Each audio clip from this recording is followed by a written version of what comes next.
They were adjusting the flowers when I got the message. I remember because the florist looked up and smiled like I was seconds away from the happiest day of my life. Instead, I read 7 words that split me down the middle. He chose me. Accept it. Don't come. No name. No emoji. No punctuation. Just a photo attached. Alex, my fiancé, curled up in bed with someone I didn't recognize. The timestamp said 2:14 a.m. That was less than 8 hours ago. While I was organizing seating charts and apologizing to relatives for the hotel Wi-Fi, he was with her. I didn't cry. I didn't scream. I stood in the middle of the bridal suite, surrounded by garment bags and meaningless toasts in my name, and felt my lungs collapse quietly, like a tent folding in a storm. The room kept moving without me. My mother bustled in talking about champagne flutes. My best friend Olivia asked if my lashes were waterproof. I nodded, lied, then told them I needed 5 minutes alone. I locked the door behind me and read the message again. This time slower. He chose me. Not even I'm sorry. Not even my name. It wasn't just a betrayal. It was an announcement. I'd met Alex 3 years earlier at a conference in Columbus. He was confident, charming in that calculated way successful men always are, but I wasn't naive. I kept my guard up until he broke through it with consistency. Not flowers or grand gestures, but showing up, remembering things, making it seem like he saw me. And for someone like me, who'd spent most of her life being invisible, that was dangerous. He proposed after 18 months, in front of our families, at the lakeside where his parents renewed their vows every decade. I said yes because I believed the version of him I saw was real. That he wanted me, not just the idea of me. Turns out, I was convenient until I wasn't. Useful until someone shinier walked in. The knock came 10 minutes later. Olivia. You okay? I almost opened the door. Almost asked her what you're supposed to do when your life evaporates before cake is even served. But I didn't want to be comforted. I wanted to be clear. I texted back. Thanks for letting me know. He's all yours. Then I powered off the phone. No theatrics. No explanation. 5 minutes later, I was gone. I walked out the back entrance in running shoes, carrying a small bag I'd packed the night before, just in case.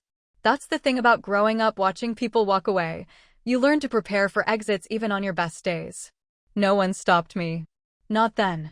Not later. I spent that night in a roadside motel 30 miles away, eating dry crackers and staring at the ceiling like it held answers. I didn't call my parents. I didn't check social media. I let the world wonder. By morning, the headlines were already circulating. Runaway bride in Cincinnati, cold feet or cold truth? I read the articles with the same numb interest you'd give a weather report.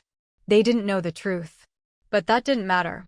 People always prefer the version of the story that makes the woman look irrational, dramatic, delusional, not betrayed. For the next week, I didn't leave the motel. I ordered groceries under a fake name. I paid in cash. Every time I passed a mirror, I caught glimpses of a woman I didn't recognize. Not because she was broken, but because she looked done. Not defeated, decided. And then came the second blow. My company emailed me, letting me know they were consolidating teams and that I was no longer needed. No severance. No thanks. Just a polite brush-off. I found out later that Alex's uncle, a silent investor, had quietly pulled strings. Damage control, probably. Who wants a disgraced almost relative around? At that moment, something snapped in me. Not rage. Not grief. Clarity. They had written me off. Like I was a wrong turn, not a person. So I did what wrong turns do best, I changed direction. The day I left Ohio for good, I mailed my engagement ring back to Alex's office. No note. Just a sticky tab on the box. Refund yourself. I took the Greyhound to Chicago with $684 in savings, no job, no contacts, and one hell of a reason to never look back. What no one understood then, what I barely understood myself, was that I wasn't running away. I was beginning. Because when someone tries to erase you, the smartest thing you can do is become impossible to ignore. No one cared when I disappeared. Not really. A few Instagram posts from my bridesmaids, thinking of you.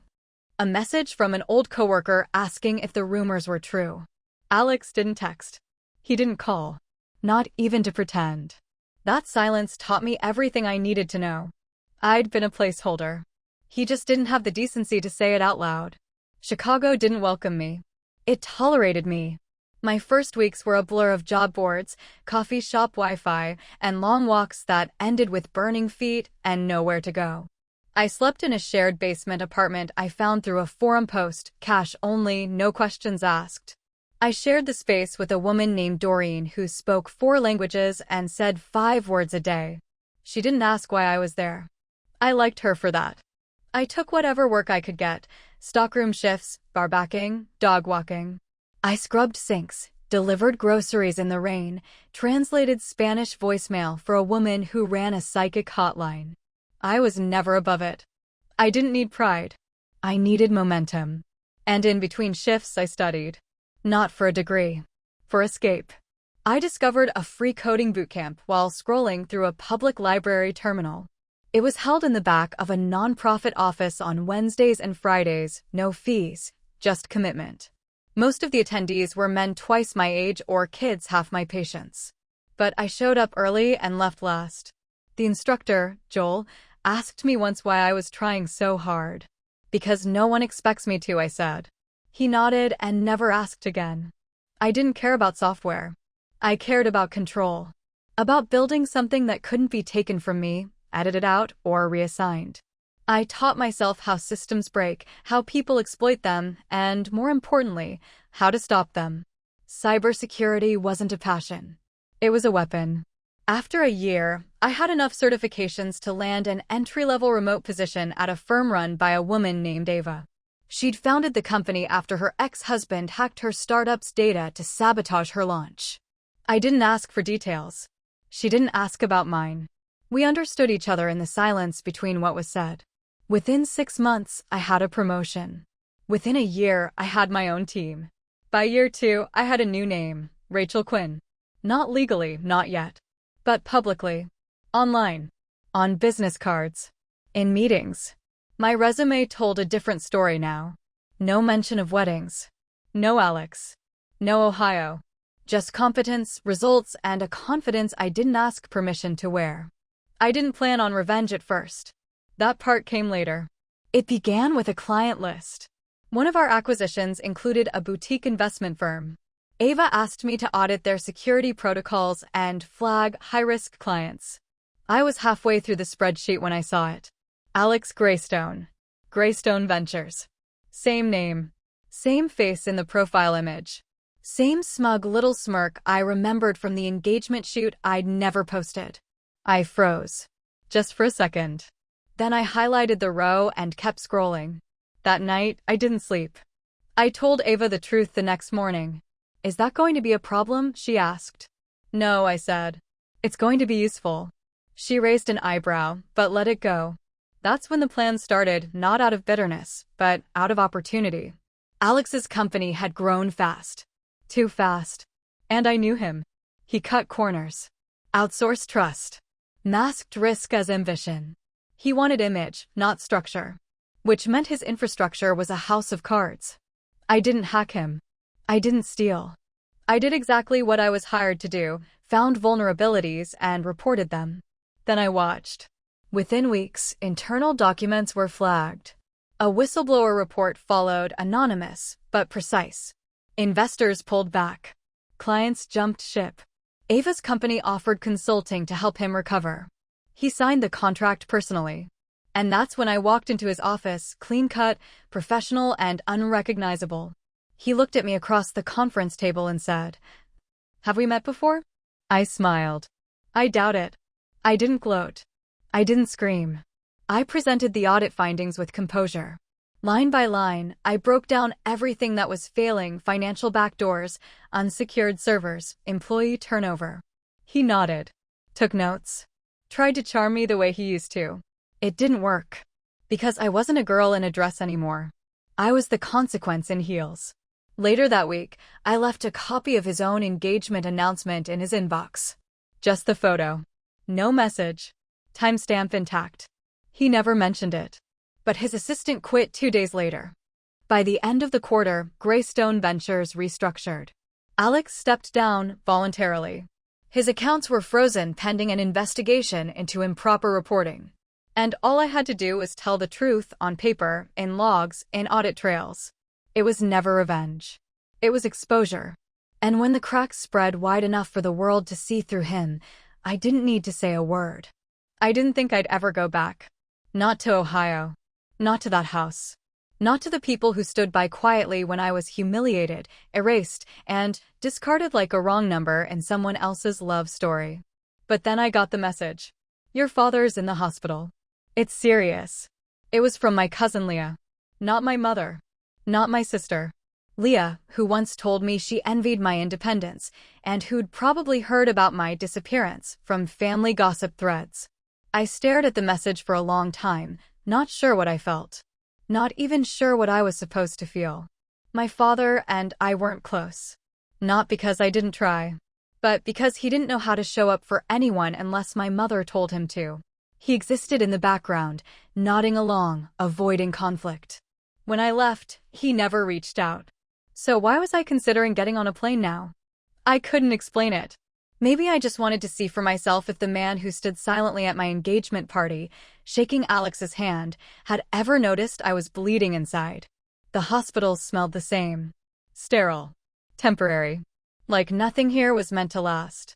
He was thinner than I remembered. Eyes sunken, skin pale.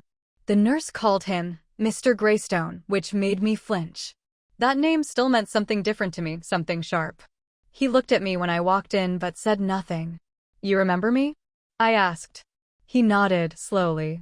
Rachel? I almost laughed. Not because it was funny, but because even now he didn't know what name to use. It's Sarah, I said flatly. Still is. On paper. He tried to smile. Failed. You look good. I didn't answer. We sat in silence for a few minutes. He fidgeted with the blanket like it might protect him from whatever I was holding back. Your mother isn't coming, he said suddenly. She's tired. I wanted to scream. Tired? After what she did. After the way she sabotaged every inch of my life, and had the audacity to pretend it was discipline? She wasn't tired. She was finished.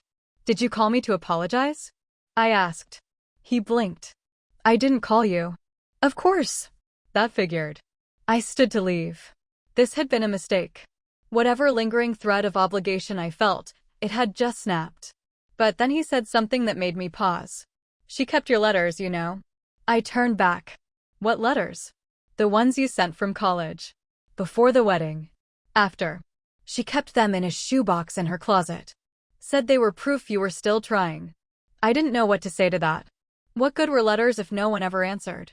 She read them sometimes, he added. When she thought no one noticed. I didn't believe him. But I didn't argue. What would be the point? Back at the motel, I sat on the bed, staring at the ceiling just like I did 3 years ago. Only this time, I wasn't a runaway bride. I was a woman with nothing left to run from. Later that night, I walked past the old neighborhood. I didn't plan it. My feet just found the route. The house looked the same. Maybe a fresh coat of paint, a new wreath on the door, but the bones were identical. Strong. Unfeeling. The porch light was off. Not surprising. I stood there for a few minutes, then reached into my bag. I pulled out a small envelope and slid it through the mail slot. No return address. No signature. Just a note that read, "Your silence shaped me more than your words ever did." Then I turned and walked away. I didn't attend my father's funeral 3 weeks later. Leah texted me about it. I read the message, then deleted it. I did, however, receive a package in the mail. It was a box, small, taped shut, no sender listed. Inside was the shoebox he'd mentioned. My letters. Dozens of them. Folded, opened, reread. There was one more thing inside. A photograph. Me, at 16, standing at the edge of the school stage. Alex had taken it before prom, I remembered. I was half-turned, smiling, unaware. The back had a note in his handwriting. I didn't know how to help you. I should have. Closure is a myth. You don't get clean endings. You get fragments. Half apologies. Evidence that someone cared too late. But sometimes, that's enough. I put the box away. Not out of nostalgia, but because it no longer had power over me. The next morning, I returned to Chicago. Stepped into a board meeting. Reviewed security reports. Ate lunch alone and didn't feel lonely. Because I wasn't a ghost anymore. I was someone with a name I chose. A voice I earned. A past I survived. And a future no one would write for me but me. The last time I saw my mother, she was standing in our kitchen, holding a towel like it was a weapon. She had just told me I was lucky they kept me. Not loved. Not wanted. Kept. After that, I vanished from her life. Quietly, precisely. Like a shadow she never had to look at again. I didn't return calls. I didn't answer texts, not that there were many. The message had been sent and received. I was no longer part of the family exhibit. But the truth is, even ghosts leave footprints. Especially when they refuse to stay buried. It was a Friday when I got the call. Not from her. From a law firm. Valerie Greystone's estate is being finalized. You've been named. I said nothing. The voice on the line hesitated. Are you surprised? No, I replied. She would have wanted control, even now. The woman coughed. There's a letter. Would you like us to email or mail it? Neither, I wanted to say. I didn't need her voice printed out and sanitized. But I agreed to have it sent to my office address, not home. I wasn't going to let her memory slip through my front door. The envelope arrived 3 days later. Plain. Neat. Like she'd planned it years ago. The letter was typed, of course. Signed in her sweeping pen. Gianna. If you're reading this, I'm already gone. I'm sure that's a relief. But I still have things to say, and you've always been too sensitive to hear them face to face. I stopped reading. Not because it hurt, but because it was predictable. Her final words weren't apologies. They were explanations. Defenses. She wrote that motherhood was never her dream. That I'd come into her life at the wrong time.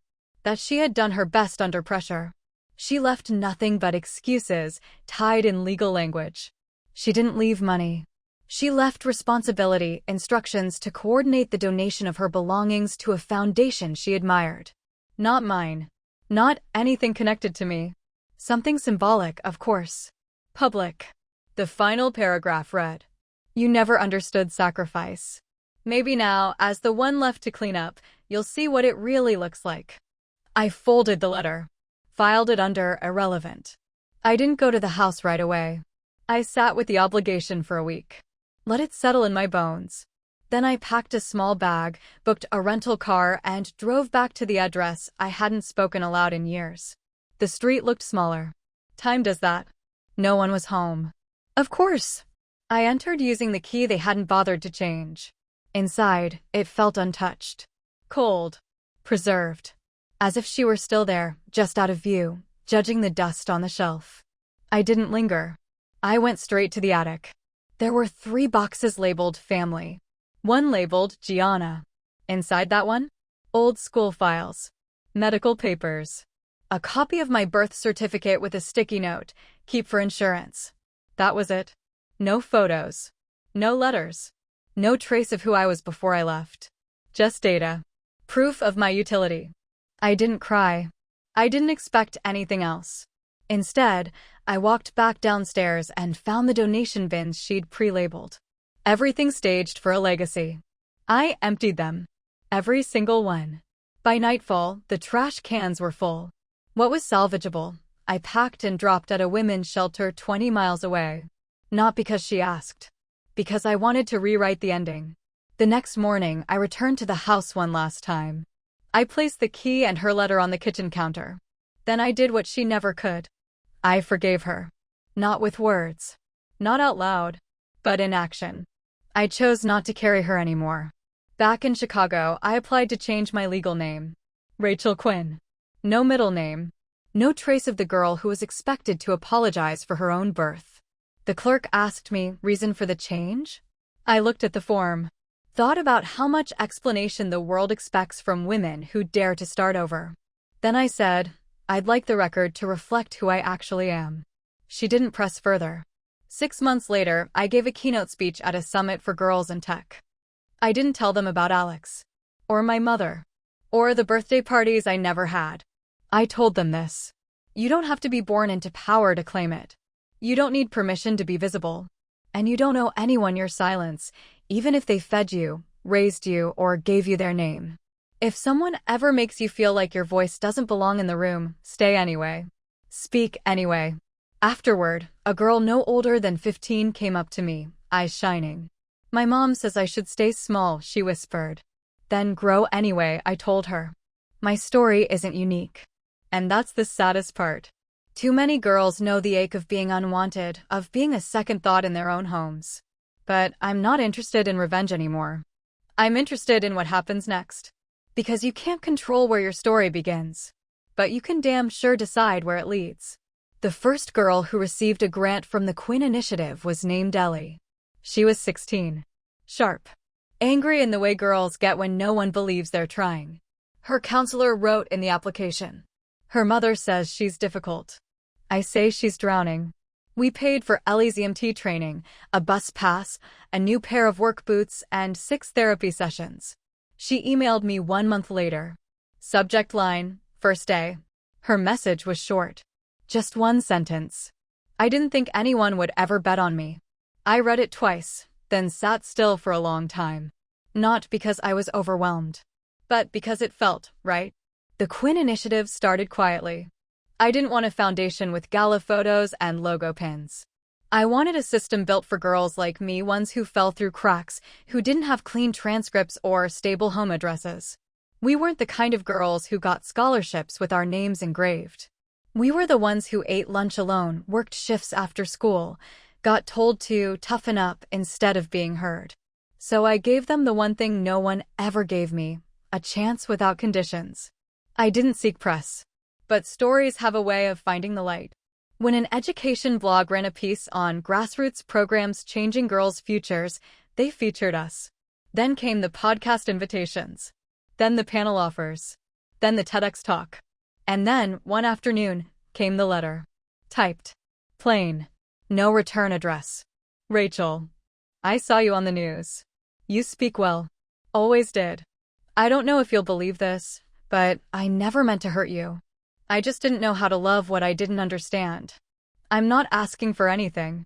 I just wanted to say I'm sorry. Krisa. I stared at her name for a long time. Krisa. My sister. The one who stood by silent. Who never corrected the record. Never defended me. Who inherited the best of everything and still acted like there wasn't enough for both of us. And now, years later, she wanted to tell me she didn't know how to love me? I didn't feel rage. I felt distance. She wasn't part of my fall, not actively. But she was present. She let things happen. Let me become the family's afterthought because standing up would have meant discomfort. I folded the letter. Didn't tear it up. Didn't answer either. Some things don't deserve a reply. But the past isn't polite. It doesn't knock once and leave. 2 months later, I got another message. This time from Brooke, my cousin. Krisa's daughter wants to apply to your program. She wrote a letter. Said she wants to be like you. That sentence hit different. Like me. Not like her mom. Not like the polished world she grew up in. Like me. I opened the attachment. The application was messy. Passionate. Filled with small grammar mistakes and big questions. She wrote about feeling invisible in a house full of noise. About watching me online and thinking, if she made it out, maybe I can too. Her name was Ava. 14. Wanted to study forensic science. I sat with that for days. I didn't want revenge. I didn't want to punish a child for her mother's cowardice. But I also didn't want to become the thing I'd escaped, gatekeeping opportunities based on family politics. So I approved her application. Not for Krisa. For Ava. Because if someone had told me at 14 that my story didn't have to end in silence, everything might have changed sooner. A week later, Ava sent me a voice note. Hi, Miss Quinn. Thank you. I printed out the approval and put it on my wall. I know you probably hear this a lot, but I hope you know what it means. I didn't answer. Just saved the audio and kept going. Because that's the thing about healing, sometimes it shows up in other people's victories, not just your own. The initiative kept growing. Quietly, steadily. We added partnerships with local schools. trauma-informed mentors, an emergency fund for runaway girls with no ID, no money, and nowhere to go. I'd been all three. I didn't advertise the success. I wasn't interested in building a brand. I was building exits. And girls like Ellie and Ava were walking through them. One day, while cleaning out old storage files, I found my original application essay, the one I sent in for the scholarship Alex's family intercepted all those years ago. I hadn't seen it since. The title: How to Build Something That Doesn't Break When Someone Leaves. It was raw, clumsy in places, but honest. I read it like a stranger. And when I reached the end, I whispered, "You made it." Not to the girl who wrote it. To the woman I'd become. The past will always leave fingerprints. But I am no longer shaped by who abandoned me. I am shaped by the girls who write messy essays and dare to believe that someone, somewhere, will read them and say, "Yes, you belong." It started with a letter from a bank. I'd almost thrown it out. The envelope looked like spam, another credit offer, another reminder of someone trying to attach value to my name. But when I opened it, something stopped me. Subject: Property Transfer Notification. Location: 1946, Belden Street, Cincinnati, Ohio.